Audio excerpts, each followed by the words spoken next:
I just got this habit tracker in the mail, and of course I had to fill it out right away, and I wanted to share with you guys what I put on it. I just finished 75 Soft, and a lot of what I was doing during 75 Soft is on here. I felt so good doing this stuff on 75 Soft, so I want to continue to hold myself accountable and do them as frequently as possible. They have a daily, a weekly, and a monthly. The daily section, I put 10,000 steps, something that I was doing when I was doing 75 Soft. I loved it. I've still been doing it, but just to have it on here and have something to like cross off at the end of every day is so rewarding.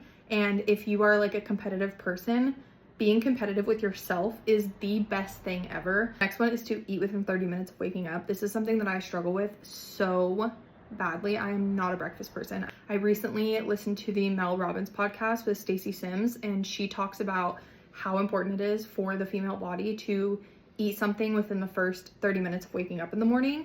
And she goes into depth, and you can look into that podcast. It is so interesting. There's so much good information. So I would definitely recommend looking into that. The next one is to prioritize 3 healthy meals a day: breakfast, lunch, and dinner. This kind of goes along with the last one. I think what I want to do is meal prep some stuff, have it ready in my fridge for breakfast, or even just like a banana. The next thing is I have a gratitude journal, and I write in that every morning, and I write in that every night. I put that on here as well. Obviously my supplements, taking those daily, working out Monday through Friday. I put it on here daily, Monday through Friday. Next one is to drink 64 ounces of water, just 2 of my 32-ounce hydro flasks. And then I put on here to do my night routine. I have like an extensive night routine, and I want to make sure that I am prioritizing that every single day.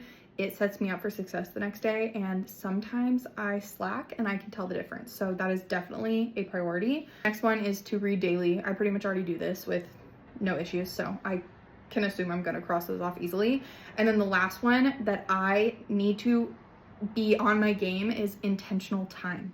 I am so go, go, go. I'm never present. I'm never in the moment. I always am like, what's next? What's next? And weekly, obviously, a weekly reset. I'm pretty good about doing that, but it was just kind of like an easy one. Beginning of every week is plan content and figure out when it's being uploaded, when I'm filming it, the caption, the hashtags, all of the above. Another one that I put in for weekly was hair oiling. I have very thin hair. I don't know why. It wasn't always like this. And it's one of the main reasons that I'm kind of like in my wellness journey right now, is trying to figure out what's going on with my hair and my skin and all that.